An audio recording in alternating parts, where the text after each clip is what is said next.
Hello, good morning, सुप्रभात, जय जिनेंद्र, नमस्कार, प्रणाम, सत श्री अकाल, आदाब, वड़क्कम। मैं हूँ आपकी दोस्त जागृति और स्वागत है आप सभी का आज के इस बेहतरीन शाम में। शाम तो खूबसूरत है, लेकिन उससे भी ज्यादा खूबसूरत है आदू के हाथ की गर्मा गर्म चाय और आदू के हाथ से मिली हुई चाय।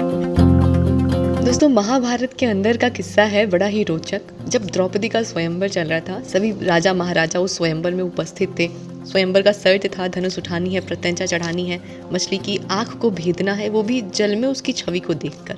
सभी राजा महाराजा असफल थे। फिर अर्जुन आए, उन्होंने धनुष उठाया, प्रत्यंचा चढ़ाई, पानी में देखा, और जहाँ सब असफल हुए वहीं अर्जुन ने मछली की आंख को निशाना लगाया।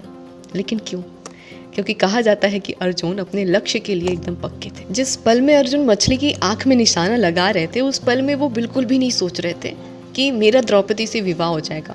उनके मन में बिल्कुल भी नहीं चल रहा था कि मेरा इतने विशाल साम्राज्य से संबंध जुड़ेगा, प्रेम मिलेगा, पैसा मिलेगा, राज सिंहासन पर बैठूंगा। ये सारा ख्याल उनके मन में नहीं था। उनके मन में सिर्फ एक ख्याल था, मछली की आंख। इस स्तर की एकाग्रता थी। एक चीज है जिससे सब हल हो जाता है, संघर्ष। जो भी टॉप पर है उसने संघर्ष किया है, और कुछ भी हमें नहीं करना है, हमें भी बस कॉपी पेन लेकर के बैठना है। हमें लगता है ये बोरिंग काम है, तो ये है और यही सच है। खुद को एक कमरे में एक ही स्थान पर टिका कर खुद को बिठाना, जूझना, यही सच है। या तो हम एक आम जिंदगी जी लें खुद को खोजे बिना, क्या पता हम खुश भी रहें, संतुष्ट भी रहें, पर जो सपना हम देखते हैं जीवन में कुछ करने की, यहाँ वहाँ पहुँचने की, जो हमारा सपना है, तो उसे पूरा करने के लिए इस संघर्ष को चुनना पड़ेगा। रोज़ वो चीज़ करनी पड़ेगी जो शायद हमें पसंद ना हो। हमें क्या लगता है, इतने बड़े बड़े क्रिकेटर, विराट कोहली, हम वर्ल्ड कप जीत गए, हमें क्या लगता है कि 6-6 महीने सारे लोग, सारे क्रिकेटर सोते रहे और फील्ड पर आए, वर्ल्ड कप जीत लिया, हैट्रिक मार दिया? ऐसा नहीं होता।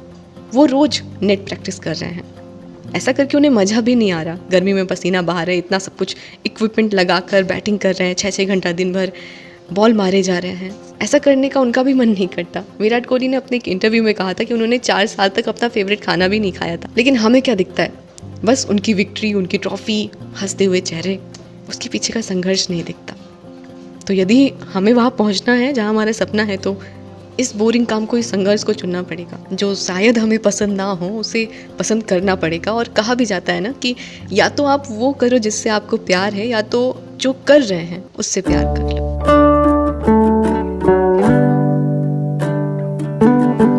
मेरे सबसे अच्छे और प्यारे साथियों, मैं हूँ आपकी दोस्त जागृति। उपस्थित हूँ आप सभी के समक्ष एक और बेहतरीन दिन के साथ। आशा करती हूँ हमारा पूरा परिवार भी स्वस्थ है, खुश है, पॉजिटिव है, अपना बहुत सारा ख्याल रख रहा है, अपने आप से हर रोज़ जीत रहा है। रात के बज रहे थे 9:45 और हमारी तैयारी हो रही थी सोने की। लेकिन उससे पहले हम यहाँ पर सेट कर रहे थे अपने आगे वाले दिन के टाइम टेबल को, ताकि जब हम सुबह उठे सो करके तो हमारा माइंड सेट बिल्कुल सेट हो और हमें ये पता हो कि हमें ये पूरा दिन किस तरह से बिताना है। इधर भी पिछले कई सारे वीडियोस में आप सभी के कुछ कमेंट्स आए थे DSSB के PYQ बुक के लिए, जिससे मैं प्रैक्टिस करती हूँ। जिस बुक से मैं प्रैक्टिस करती हूँ वो है अग्रवाल एग्जाम कार्ड का PYQ बुक। इसमें DSSB, PRT, TGT, PGT, dash, जितने भी DSSB के अंतर्गत एग्जाम्स होते हैं उनके सारे PYQs हैं, चैप्टर वाइज। जितने भी टॉपिक से क्वेश्चन बनते हैं, जैसे ये जनरल अवेयरनेस का इसका जो टॉपिक पूछा जाता है पेपर में, वो चाहे कोई भी एग्जाम हो, चाहे वो PRT हो, TGT, PGT, सारे क्वेश्चन यहाँ पर चैप्टर वाइज दिए हुए हैं। डिटेल से पूरा एनालिसिस यहाँ पर किया हुआ है कि हमें कौन कौन से टॉपिक्स देखने को मिलते हैं हमारे प्रीवियस ईयर पेपर्स में। सारे टॉपिक यहाँ पर दिए हुए, चाहे वो विज्ञान का हो, अर्थशास्त्र का हो, भूगोल का हो, या फिर राजनीति शास्त्र का हो। जनरल अवेयरनेस का जो अध्याय 1 है उसमें हमें दिया गया प्राचीन भारत का इतिहास। यहाँ पर सारे टॉपिक वाइज क्वेश्चंस दिए हुए हैं, कौन से क्वेश्चन कब पूछे गए हैं DSSB के किस एग्जाम में, इसके बाद सारा यहाँ पर डिटेल में आंसर दिया हुआ है। ऐसे ही सारे PYQ बुक है, चाहे वो रीजनिंग हो, चाहे वो हिंदी हो, हिंदी और इंग्लिश दोनों एक ही में दिया हुआ है, चाहे वो मैथमेटिक्स हो या फिर हमारा CDP हो, सारा इसी तरीके से डिफाइन किया हुआ है। ये बुक हिंदी और इंग्लिश दोनों लैंग्वेजेस में है, तो इससे हमें काफ़ी कुछ आसान हो जाता है। जैसे कि हम चाइल्ड डेवलपमेंट और पेडागॉजी, बहुत सारे टर्म ऐसे होते हैं जो हम इंग्लिश में पढ़ते हैं और हिंदी उनकी थोड़ी टिपिकल होती है। तो हमें यदि कुछ हिंदी नहीं समझ में आता है, मेरे साथ तो अधिकांशतः ऐसा होता है, जब हिंदी नहीं समझ में आती तो मैं तुरंत से यहाँ पर झट से अंग्रेजी देख रही थी, तो ऐसे क्लियर हो जाता है। पहले तो शुरुआत में हमने सिर्फ हिंदी और इंग्लिश वाली ये बुक मंगाई थी PYQ की, क्योंकि मन में एक डाउट हमेशा रहता है कि बुक जो हम मंगा रहे, इतना महंगा कॉम्बो पैक लगभग 1200-1250 का पड़ रहा था। तो एक मन में डाउट रहता है कि हम जो बुक मंगा रहे हैं वो रेलेवेंट है या नहीं हमारे एग्जाम के पॉइंट ऑफ व्यू से, और हम जो चाह रहे हैं वो है कि नहीं। बाकी तो बुक बहुत अच्छा है। PRT, TGT, PGT सारे प्रीवियस ईयर दिए हुए हैं, तो हमें ढेर सारे क्वेश्चन यहाँ पर मिल जाते हैं। और हमारे थोड़े बहुत काम जो हम खुद मेहनत करके खंगालते हैं पेपर्स को कि कौन सा टॉपिक ज़्यादा इंपॉर्टेंट है, कौन सा एरिया ज़्यादा इंपॉर्टेंट है, किससे हमें ज़्यादा महत्व देना है। सबसे ज़्यादा तो जनरल अवेयरनेस, और भी सारे सब्जेक्ट में हमें ढूंढना पड़ता है, बहुत इंपॉर्टेंट है, लेकिन जनरल अवेयरनेस एक बहुत ब्रॉड टॉपिक है जिसके लिए हमें काफ़ी मशक्क़त करनी होती है। तो ये मेहनत हमारी कहीं ना कहीं थोड़ी सी बच जाती है, क्योंकि हमें यहाँ पर इन बुक्स का हेल्प मिल जाता है जहाँ पर डिटेल एनालिसिस करके दिया हुआ रहता है हमें किस टॉपिक को ज़्यादा महत्व देना है और कौन सा टॉपिक हमारे एग्जाम में सबसे ज़्यादा इंपॉर्टेंट है, किस टॉपिक से कितने ज़्यादा क्वेश्चन बन रहे हैं। वो यदि हम चाहें तो अपनी तैयारी को इनसे स्टार्ट कर सकते हैं। अभी भी हमारे पास अच्छा खासा समय है DT+V PRT एग्ज़ाम की तैयारी के लिए, या TGT PGT हम जो भी टारगेट कर रहे हैं एग्ज़ाम। बुक अच्छी है, अभी तक तो कोई भी गलतियाँ मुझे इसमें नहीं दिखाई दी हैं, क्या पता आगे पढ़ने पर कुछ गलतियाँ दिखे। यदि हमारे पास पहले से ही कोई प्रीवियस ईयर बुक है या प्रीवियस ईयर पेपर है तो अच्छी बात है, लेकिन यदि हमें चाहिए चैप्टर वाइज एनालिसिस सारे क्वेश्चन पेपर्स की, सारे पार्ट्स की, तो ये बुक अच्छी है। इसमें सारा कुछ चैप्टर वाइज दिया हुआ है डिटेल एनालिसिस के साथ में उसके सोल्यूशन भी दिए हुए हैं, तो हम ये बुक ले सकते हैं और अपनी तैयारी कंटिन्यू कर सकते हैं।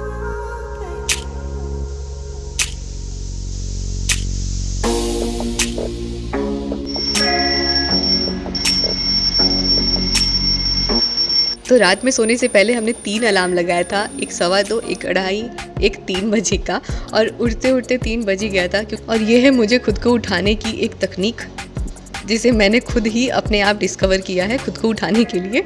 नींद अभी भी है आँखों में, मन तो कर रहा है सो ही जाती हूँ फिर उठते हैं सुबह सुबह, लेकिन फिर एक कोशिश होती है खुद को आगे ढकेलने के लिए, हाथों को रब करना और फिर आँख पे रखना, ताकि जो हमारी सारी नाड़ियाँ हैं जो हमारे हाथों से जुड़ी हुई हैं वो सब एक्टिव हो जाएं और हम अंदर से जाग जाएं।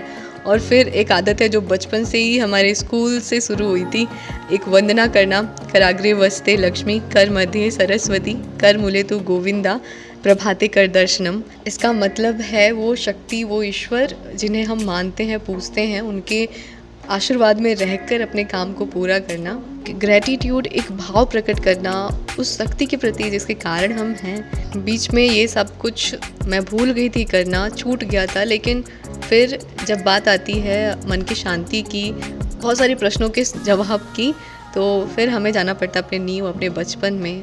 तो इस तरह से हमारे दिन की शुरुआत होती है हमारे फर्स्ट स्टेप्स ग्रैटिट्यूड से।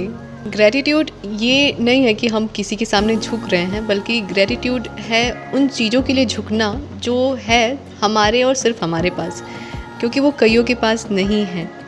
जो भी हमारे पास है उसके लिए धन्यवाद, और जो नहीं है उसके लिए ये सोचना कि जब वक्त होगा तो ये भी आएगा।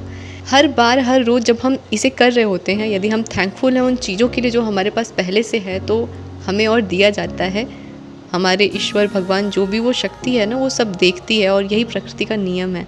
हम खुशी भी महसूस करते हैं इसे करके, बिल्कुल हल्का, और फिर पूरी ऊर्जा हमारे लक्ष्य पर होती है। सुबह सुबह का समय काफ़ी इम्पॉर्टेंट होता है। मन शांत, घर शांत, कुछ भी हम इस समय करें मन लग जाता है। इसीलिए ग्रेटिट्यूड के बाद सेकंड प्रायोरिटी आती है हमारी रीडिंग की। कुछ भी पढ़ना है, कोई भी नया यूनिट या फिर रिवीजन, अधिकांशतः तो रिवीजन ही रहता है। कभी कभी इस समय कुछ देर के लिए कोई अच्छी सी बुक भी हो जाती है। और इस समय की रीडिंग ना पूरे दिन के लिए एक एनर्जी रहती है, एकदम पावर बूस्टर की तरह।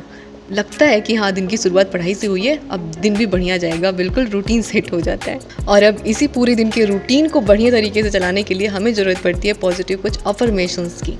चाहे तो हम ये अफर्मेशंस खुद के लिए बना सकते हैं, या फिर हम किसी की मदद ले सकते हैं, जैसे कि हम यहाँ पर मदद ले रहे हैं संदीप महेश्वरी सर का। ये जो पॉजिटिव मॉर्निंग अफर्मेशन है, ये मैं हर रोज़ सुनना पसंद करती हूँ, जो हमें लेके जाता है नेगेटिविटी से पॉजिटिविटी की ओर। ये वो मैजिकल चीज़ है जो हमारी पॉजिटिविटी पर काम करती है, हमारी सेल्फ बिलीफ पर। जब हम खुद को संकेत देते हैं कि हमें क्या चाहिए, जब हम खुद को बताते हैं कि हम ये सब कैसे कर सकते हैं और हम ही कर सकते हैं, क्या है जो सिर्फ हमारे पास है और हमें बेस्ट बनाता है। सर की बातों को ध्यान से सुनना, वो ऊर्जा पूरे दिन को सेट कर देती है। आँख खोलने पर सुकून और थोड़ी आँखों में आंसू भी पता नहीं क्यों आ जाते हैं, शायद इसलिए क्योंकि ये महसूस हो जाता है कि आज का दिन भी बेस्ट होगा। ये मैजिकल चीज़ें हैं, हमें पता नहीं लगता और काम कर जाती है समय आने पर। और कहते भी है ना, कुछ ही शब्द काफ़ी होते हैं पूरी ज़िंदगी बदलने के लिए। और सच में ये हमारे एक्शंस को मोटिवेट करती हैं कि हमें सच में क्या स्टेप्स लेने चाहिए पूरे दिन।